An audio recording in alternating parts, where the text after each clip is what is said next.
अंजना ओम कश्यप, सुधीर चौधरी, ये जो बड़े पत्रकार हैं देश के, मुझे तो कुछ कहते हुए थोड़ा सन भी लगता है। वो बिहार के, पहले मैं गर्व करता था कि वो अंजना ओम कश्यप, श्वेता सिंह, ये लोग बिहार के हैं, गर्व महसूस होता था। अब मुझे शर्म महसूस होता है कि अगर इतिहास कभी 2014 से 2024 तक का लिखा जाएगा, इस 10 वर्षों में अगर देश का गद्दार किसी को कहेगा इतिहासकार, तो मीडिया होगा। देश की जनता को सामने झूठ परोसना देश के साथ गद्दारी नहीं तो और क्या है। नरेंद्र मोदी जी शब्दों के साथ कमजोर हैं, तथ्यों के साथ कमजोर है। वो अपनी जो भी भ्रष्टाचार में वो लिप्त हैं, उनके तंत्र या जो नाकामी है, आप तो पूछ बैठिएगा ना, तो वो जो कमजोर लोग होते हैं बेसिकली वो मीडिया से भागते हैं। जो कमजोर शासक होते हैं वो मीडिया से भागते हैं। वही मोदी जी लगातार करते आ रहे हैं।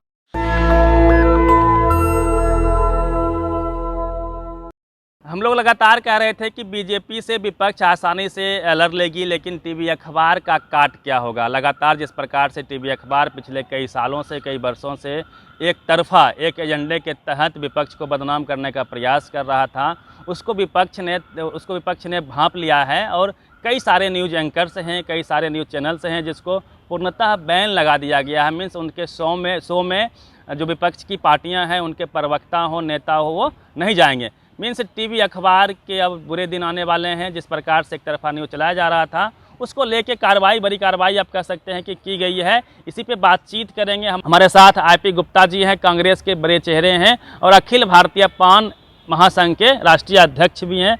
सर, क्या लगता है कि ये नौबत क्यों आ गई कि आप लोगों ने टीवी अखबार को ही बैन कर दिया? देखिए, पिछले 2014 से पहले आ जाइए, 2000 बाद ही नहीं, 2014 के पहले आप देखेंगे जब कैंपेन मोदी जी का चालू हुआ था, एक डिजाइन था।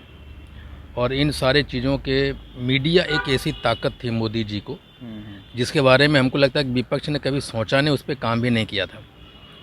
और पिछले बार मोदी जी, तेजस्वी जी और राहुल जी भी ये कदम अभी जो आप कह रहे हैं कि जो कोऑर्डिनेशन कमेटी की बैठक हुई दिल्ली में, उसमें जो डिसीजन लिया गया कि जो कुछ न्यूज़ चैनल्स होंगे और कुछ जो पत्रकार होंगे उनको इंटरव्यू नहीं दिया जाएगा विपक्ष के नेताओं के द्वारा या प्रवक्ताओं के द्वारा।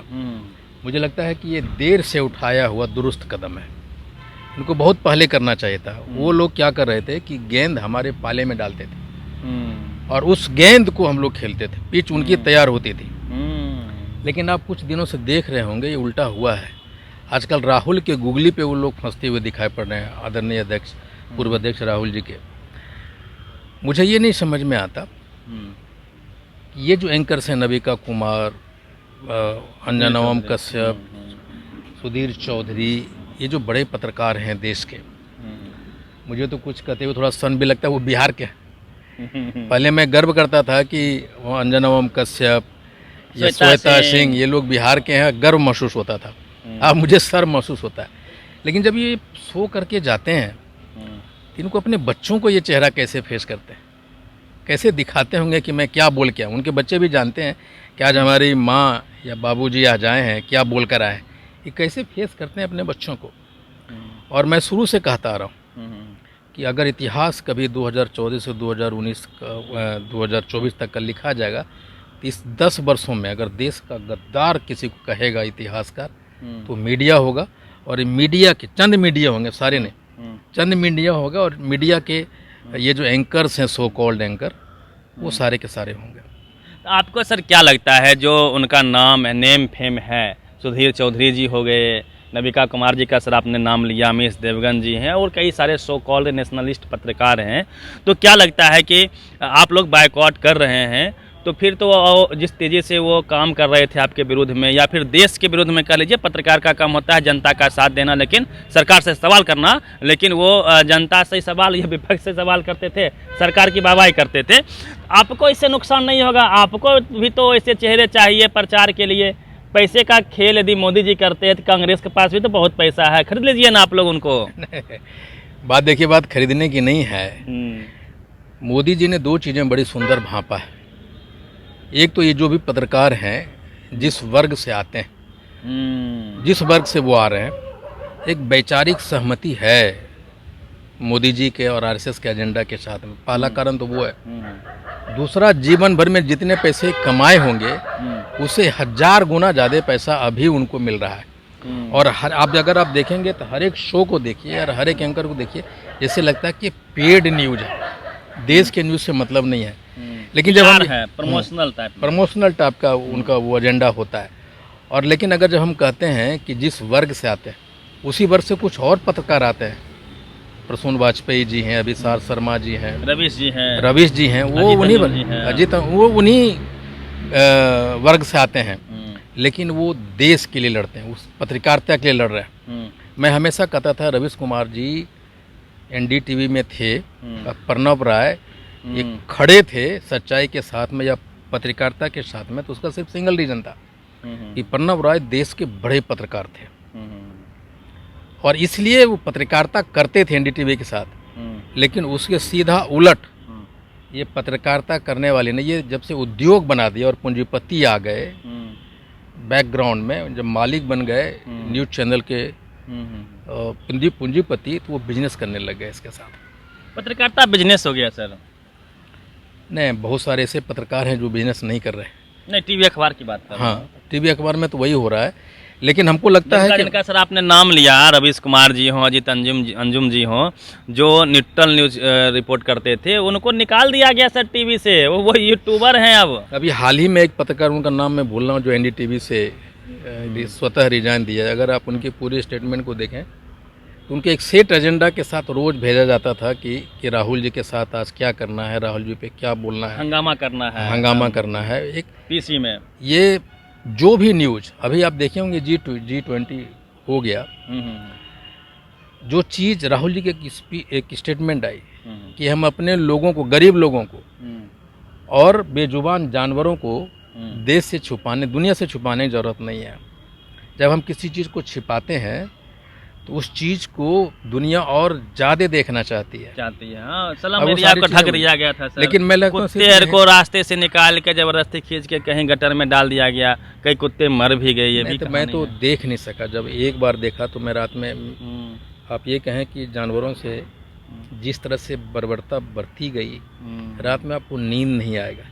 ये लगता है कि SC ST समुदाय के लोग थे, सलम एरिया में रहते थे, उनको ढक दिया गया। जानवरों जैसा जिंदगी तो जी ही रहे हैं साथ में, उनको कवर करके क्या दिखाना चाह रही है सरकार? वो 3 दिन जिस तरह से, 4 दिन जिस तरह से गुजारी हैं, सारे हवाओं को, उनके घरों में जो हवा मिलती है, उनके अंदर पंखा है, एसी कूलर तो है नहीं। कब सफोकेशन में वो सारे गुजारी। जैसे लग रहा था कि ये सेकेंडरी सिटीजन तो छोड़िए, वो थर्ड सिटीजन भी उसको नहीं मान रहे थे मोदी जी जैसा, ऐसा लग रहा था उनको देखने के बाद। तो मोदी जी का जो डिजाइन है ना, उस डिजाइन पे शुरू से काम करते आ रहे हैं, लेकिन अब मुझे लगने लग गया है कि इंडिया के गठबंधन उस डिजाइन को भांपा है और उस डिजाइन को कैसे काउंटर किया जाए, उसमें से एक है जो बैन किया और दूसरे जगह इन्हें, मुझे तो ये भी खबर है कि जहाँ से हमारी सरकार है इंडिया गठबंधन की, उनको विज्ञापन देना बंद किया है। राजस्थान, बिहार वगैरह सब नहीं देगा विज्ञापन। हाँ, कर्नाटका तो आते ही बंद कर दिया, राजस्थान भी बंद किया है। तो वैसे लोगों को जो तमिलनाडु, केरल, पश्चिम बंगाल सब बैन करने की बात कर। हाँ, और एक मोदी जी और क्या करते हैं कि आपकी जो रिसोर्स, जो ईडी के जो छापे मरवाते हैं, नेताओं को जो सबसे बड़ा कमजोरी उन्होंने भांपा है या जो हथियार चलाते हैं कि उनका जो इनकम ऑफ सोर्स है या जो इकोनॉमिक स्ट्रेंथ है उसको कमज़ोर करो, वो कम हो जाएंगे। ठीक उसी तरह इंडिया गठबंधन वाले जो करने जा रहे हैं कि हम हेड नहीं देंगे आपको, उस क्षेत्र में भी हम मतलब वाकई में नाराज हैं आप लोग? नाराज ही नहीं, मुझे लगता है कि ये देश के गद्दार हैं, उनके साथ एक लड़ाई है। कौन गद्दार है? ये जो भी मीडिया कर्मी है। मीडिया कर्मी गद्दार कैसे हो जाएगा सर? क्या कर रहे हैं, देश के साथ गद्दारी कर रहे हैं। राष्ट्रभक्त, आप सुदर्शन न्यूज चैनल नहीं देखते बात बताए, अगर वो सुरेश चौहान के हैं, अब सीधे राष्ट्रभक्त को लेके आते हैं। सुदर्शन के जो टीका लगा के जो पत्रकारिता करते हैं वो गद्दारी ही थे देश के। हिंदू राष्ट्र आखिर वो हिंदू राष्ट्र चाहना एक अलग बात है, लेकिन देश की जनता को सामने झूठ परोसना देश के साथ गद्दारी नहीं तो और क्या है। ये लोग देश को गटर में डालना चाहते हैं। डाल दिए है उन्होंने, डाल दिया 2024 में। 2019 से अगर आप देखें उन चीज़ों को जो तेज़ी से आया है, इन्होंने हमें बहुत पीछे छोड़ा। आप देखिए ना, फ्रीडम ऑफ प्रेस में वियतनाम में जाके बोलते हैं, अमेरिका के प्रेसिडेंट वियतनाम में जाके उनको इस प्रेस से मीट होता है। वो ये अमेरिका के हमेशा राष्ट्रपति देखे होंगे कि किसी भी चीज़ों पे ब्रीफिंग देते हैं स्वतः आके, लेकिन G20 में उनके अनुरोध के बावजूद भी उनको बोलने नहीं दिया गया। पीसी ही नहीं हुआ। वही तो पीसी नहीं होने दिया गया। और मोदी जी पत्रकार, अमेरिकन पत्रकार बोल रहे थे कि हमें पीसी करना है, मीन्स मोदी जी अमेरिका के जो राष्ट्रपति थे उनके साथ आके पीसी करें। अमेरिका के राष्ट्रपति तैयार थे, लेकिन मोदी जी चूंकि आज तक पीसी उन्होंने किया नहीं, जब से पीएम बने हैं उन्हें इनकार कर दिया कि नहीं भाई पीसी हम नहीं देंगे। ये तो एक कमज़ोर शासक का परिचायक न होता है। अगर आप सच्चाई से भागते हैं, मीडिया से भागते हैं, तो आप बहुत कमज़ोर है।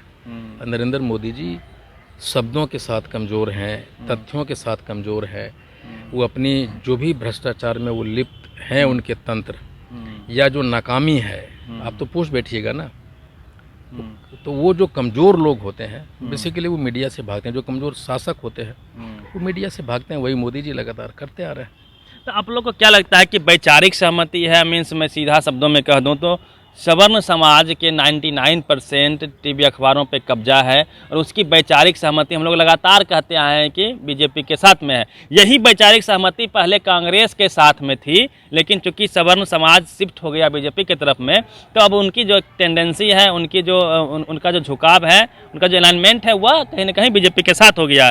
पहले का खेल भी, आप मीडिया कभी देश में स्वतंत्र नहीं रहा। ये भले कांग्रेस के नेता हैं, लेकिन मैं इनके सामने बोल रहा हूँ कि मीडिया सर कभी स्वतंत्र नहीं रह सकता। सत्ता के साथ उसका झुकाव रहा है, लेकिन अभी का जो झुकाव है वह कुछ अधिक हो गया है। इसमें कोई आपको लगता है कि सको सुबह नहीं, झुकाव अधिक हो जाना और सत्ता का पार्टनर हो जाना दो अंतर चीज। पार्टनर है अभी का मीडिया, बेसिकली ये सत्ता के पार्टनर है। और देखिए आरएसएस को डिजाइन को समझिए।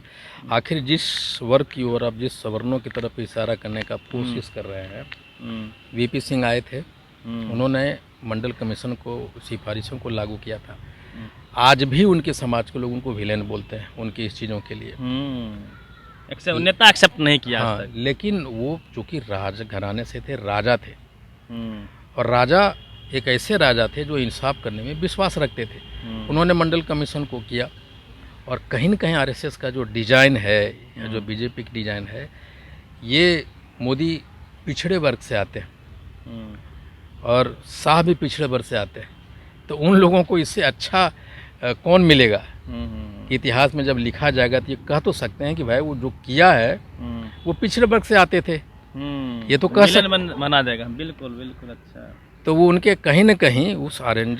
तो आपके पास सर, मेरा सवाल सर वही है कि आपके पास फिर ऑप्शन क्या है?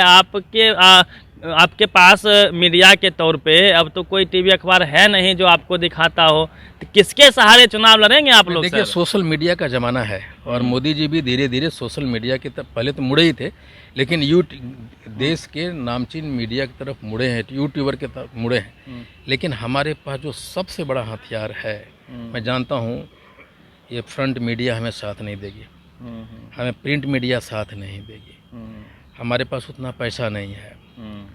ये जो इलेक्ट्रल बॉन्ड्स के थ्रू उन्होंने जो करोड़ों अरबों रुपया जमा किया वो हमारे पास नहीं है।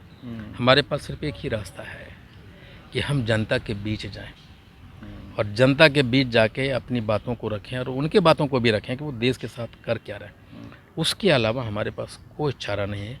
जनता के बीच जाने के अलावा हमारे पास कोई चारा नहीं है। मतलब उनके पास धनबल है तो आपके पास जनबल है, ये आप कहना चाह रहे हैं? जनबल तो आप देखिए, राहुल जी कहीं जा रहे हैं अभी तो दिखाई पड़ता है कि जनबल क्या है। ऐसे लग रहा है कि वो एक अपार भीड़ उनका इंतज़ार करते रहती है और ऐसा लग रहा है उनका कुछ नहीं है। एक साधारण सा इंसान टी शर्ट पहन के निकलता है और भीड़ में जैसे खो जाता है। कोई प्रोटोकॉल भी नहीं है उनके पास। तो जनबल आज दिखाता है कि राहुल जी के साथ किस तरह है, धनबल तो उनके साथ है ही नहीं। चलिए, तो जिस प्रकार से रूबिका लियाकत हो, सुधीर चौधरी जी हों, अंजनोम कश्यप जी हैं, चित्रा त्रिपाठी हैं, इन लोगों को बैन कर दिया गया। हमीश देवगन जी हैं जो देश के नामचीन पत्रकार हैं, उनको बैन करके क्या मैसेज देना चाहती है? लगातार जो इंडिया टीम गठबंधन के जो बड़े बड़े चेहरे थे, बड़े बड़े नेता थे, नीतीश कुमार जी हों, राहुल जी हों, लगातार मीडिया पे बयानबाजी उनका जारी था कि नीतीश जी का तो लगातार जब भी पीसी होता है नीतीश जी जरूर कहते हैं कि छपेगा थोड़ी ही। तो उनका एक अंदाज है, वो अक्सर कहते हैं कि हमारा कम कम छापता है और दूसरे का बेसी छापता है। तो ये लगातार बातें मार्केट में थी, लेकिन कार्रवाई हो जाएगी ये कहीं ना कहीं अप्रत्याशित है। फिर जो इंडिया टीम है इसके पास ये किनके सहारे प्रचार करेगी, यह देखने वाली बात होगी। और 24 को लेके जो मीडिया ने परसेप्शन खड़ा किया था मोदी जी को लेके, क्या वो परसेप्शन टूटता जा रहा है? क्या विश्वसनीयता मोदी जी का घटता जा रहा है इन मीडिया की वजह से? पूरी बातचीत पे अपनी प्रतिक्रिया दीजिएगा। रवि मेहता, नेशनल दस्तक, पटना। नेशनल दस्तक की आपसे गुजारिश है कि अगर इसको बचाना चाहते हैं तो नेशनल दस्तक को सब्सक्राइब करने के लिए रेड कलर के सब्सक्राइब बटन को दबाएं, फिर बेल आइकन की घंटी दबाएं। नेशनल दस्तक को बचाने के लिए बहुत जरूरी है कि हर खबर को शेयर करें, लाइक करें, कमेंट जरूर करें।